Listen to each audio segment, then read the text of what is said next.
Hello, you are welcome to my channel. We are getting ready for plastering. We're doing first fix, what we call first fix.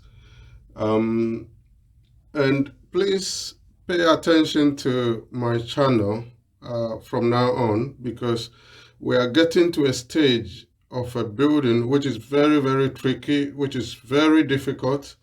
It's very expensive, especially in Africa. First fix, second fix, and final fix of building is very, very tricky. You often don't get enough competent guys to do the job, competent, reliable guys to do the job. And it's also very, very expensive at this stage. So pay attention to my channel because I'm entering into a very, very important stage. So stay with me and we all share ideas and then we learn together. So in this video, you'll be seeing a couple of things happening. We are putting in hot and cold water pipes. We are putting in electrical pipes and socket back boxes. We are fixing ceiling joints. We are fixing burglar proof as well. And then we are fixing air condition pipes. We are doing all this, as I said, to get ready for plastering. Okay, so my take on a couple of things, or my suggestion of a couple of things at this stage. Ceiling joints. If money is a problem or you have a capital flow issue, you can shift the full ceiling joint to a later date.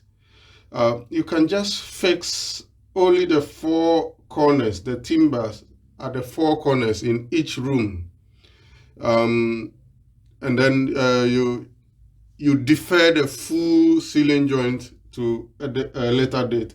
So once you get all just the four corners, you can plaster. And when you are ready, you put in the full ceiling joint. It won't be a problem. So take note of that. You don't need to fix the full ceiling joints when you are not really ready financially.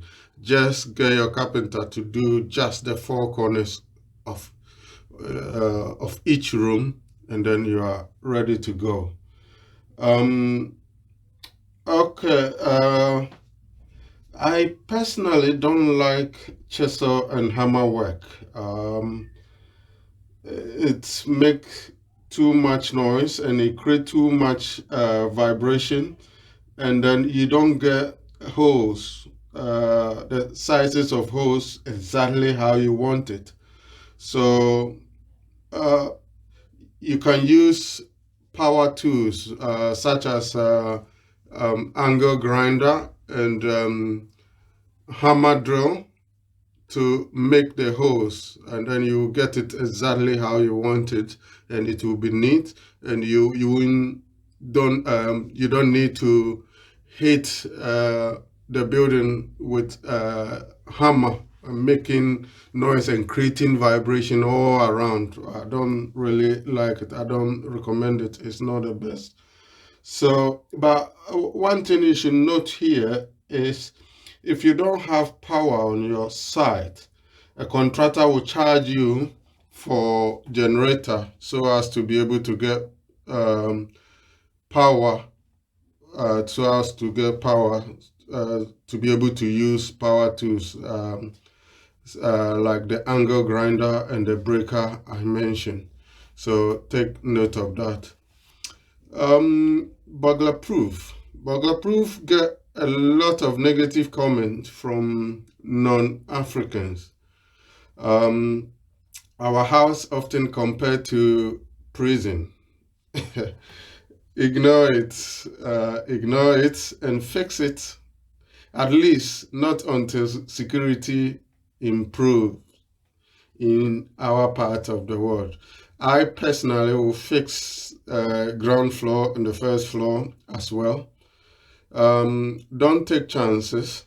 Just make sure you have enough exit in your building in case of fire emergency.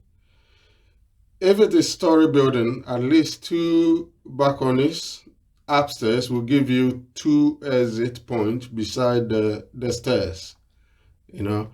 So if by design you don't have enough exit, then you may consider the collapsible burglar proof, the keyed one. It has key in the middle, and then you can push it to the left and right, and then you can get home and you can jump away in case of emergency. I will add it in this video. I'll add a picture of it, collapsible burglar proof. It's a bit more expensive than the fixed one though. So you should take note of that.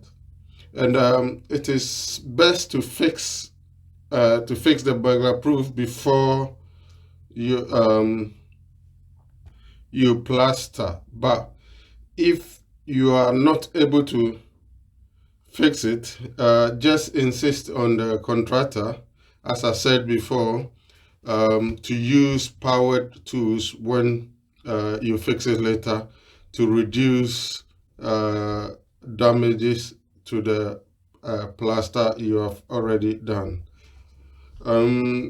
Also note that you may have to respray the burglar proof at the final stage of your building finishing. Mostly you have to respray it, unless maybe once you fix it, you fix your windows immediately. But other than that, if you fix burglar proof before later for several months or years before you fix the windows, you may have to respray the whole thing. So take note of that. You don't need to spend too much money and time on the first spraying, because you may have to redo it again. Air condition.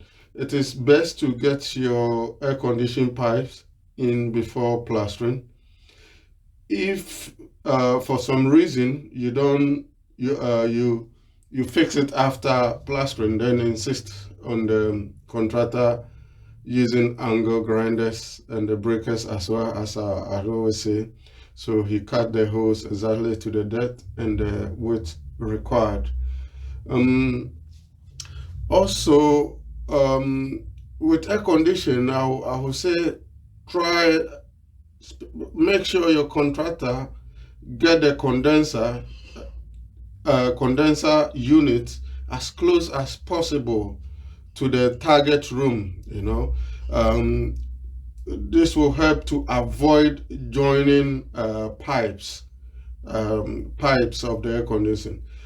Don't fix the condenser. Some people will say, I don't want the condenser in front of the house or in front of the front.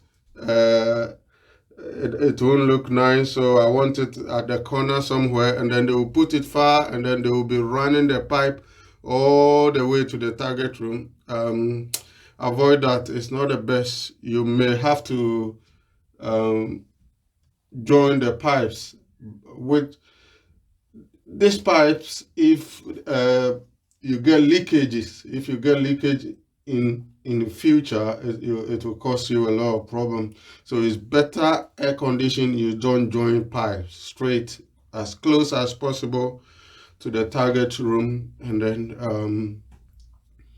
you fix it. No leakage in the future. As I said, if today is your first time on this channel, please subscribe, because I have a lot of information that I will share and experiences that you can also pick something from. So subscribe and like my video, and click the notification bell so that once I put a video there, you'll be among the first people to be notified, and then you will know what's about in each video. Thank you for watching.